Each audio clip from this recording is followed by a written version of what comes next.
राधे राधे, जय श्री कृष्णा मित्रों। एक प्रश्न आया है कार्तिक जी का। वो कह रहे हैं कि धनु लग्न 9th हाउस लॉर्ड सन इन 9th हाउस लियो, यानी सिंह राशि के अंदर है विथ वीनस। कार्तिक जी, आपने अपनी एक युति भी बताई है इस वीडियो के अंदर और आपने अपना लग्न भी बताया है। आपका भाग्य नवम भाव का स्वामी सूर्य है और अपने ही भाव में बैठा हुआ है, शुक्र के साथ में बैठा हुआ है। आप पहले तो एक वीडियो देखिएगा, मैंने एक वीडियो डाल रखा है, आप मेरी प्लेलिस्ट में जाओगे तो वहाँ पर आपको ग्रह युति रहस्य पाराशरिक दृष्टि से, तो उसमें आप देखिएगा सूर्य और शुक्र की युति, ठीक है ना, ये वाली युति।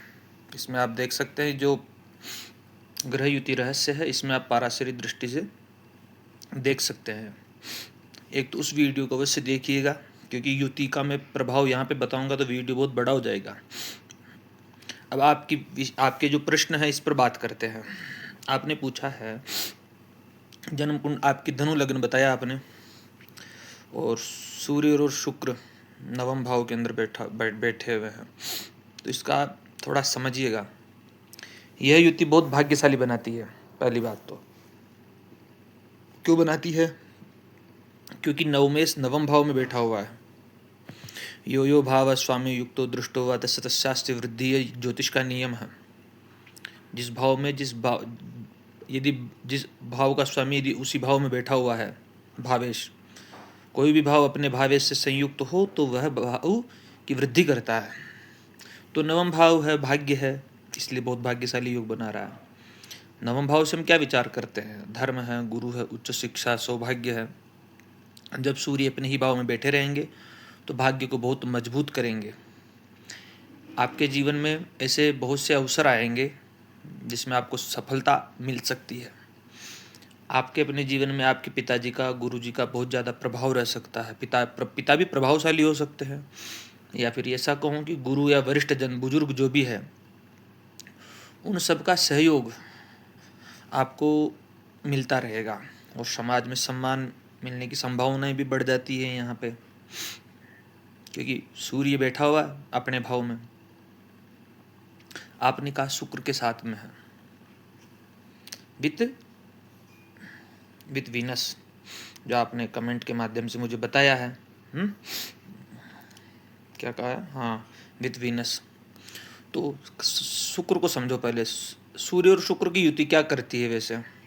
कला, संगीत, सौंदर्य, कोई भी क्रिएटिव क्षेत्र हो उसमें रुचि पैदा कर सकती है एक तो।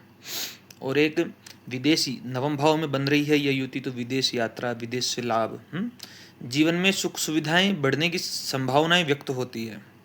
और जो मैंने आपको प्लेलिस्ट के अंदर जो वीडियो बताया है, जो सजेस्ट किया, उसको अवश्य देखिएगा, क्योंकि वहाँ पे मैंने बहुत कुछ विशेष सूर्य और शुक्र की युति के विषय में बहुत ज़्यादा बता रखा है।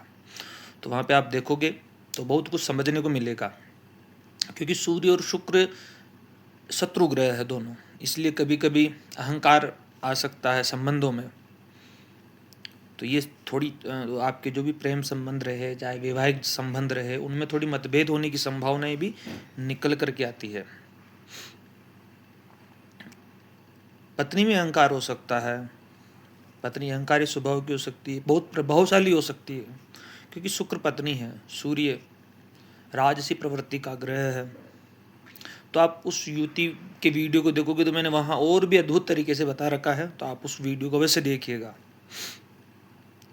धर्म और प्रतिष्ठा, एक और मैं आपको एक चीज़ और बता देता हूँ। आप ऐसे तो मुझे नहीं पता आप कहाँ से क्या, लेकिन आप में ज़रूर धार्मिकता या आध्यात्मिकता इसमें रुचि रहेगी, जैसा मेरे को आपने ग्रह स्थिति बताई है। समाज में सम्मान और पहचान मिलने की भी संभावनाएं व्यक्त होती है। जन्मजात ऐसे व्यक्तियों में नेतृत्व की क्षमता भी देखने को मिलेगी, क्योंकि नवम भाव में सिंह का सूर्य बहुत शुभ माना जाएगा, और शुक्र के साथ में बैठा हुआ, तो शुक्र भोग विलास सुख सुविधाएं हैं, और भाग्य उसके साथ में, भाग्य भी साथ में बैठा हुआ है, तो कहीं ना कहीं इन चीज़ों में वृद्धि कर देगा। सम्मान भी अच्छा मिलेगा। तो ये चीज़ें अच्छी निकल कर के आती है। बस संबंधों में थोड़ा संतुलन रखिएगा अवश्य। आपने बताया धनु लग्न है। धनु लग्न में यदि देवगुरु बृहस्पति कहीं से भी इस युति पर दृष्टि डालते हैं तो मैं सोने में सुहागा कहूँगा। अगर वो नहीं डालते तो मंगल डाल रहे हो तो भी मंगल की भी दृष्टि सप्तम दृष्टि पड़े तो और भी अद्भुत है। गुरु सप्तम दृष्टि डाले तो और भी अद्भुत है। क्योंकि तृतीय भाव में बैठे थे गुरु बृहस्पति तो अद्भुत है। मंगल तृतीय में बैठे तो अद्भुत है। राजयोग का निर्माण होगा ऐसी स्थिति में।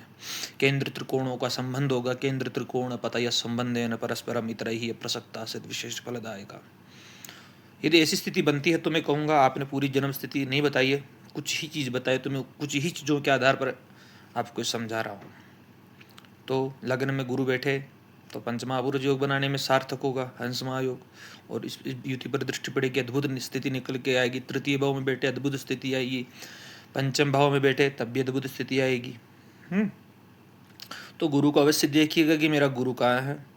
तो ये आपकी जन्म पत्रिका की आपने जैसा पूछा था वैसा मैं छोटा सा आपके लिए वीडियो बनाया हूँ। धन्यवाद।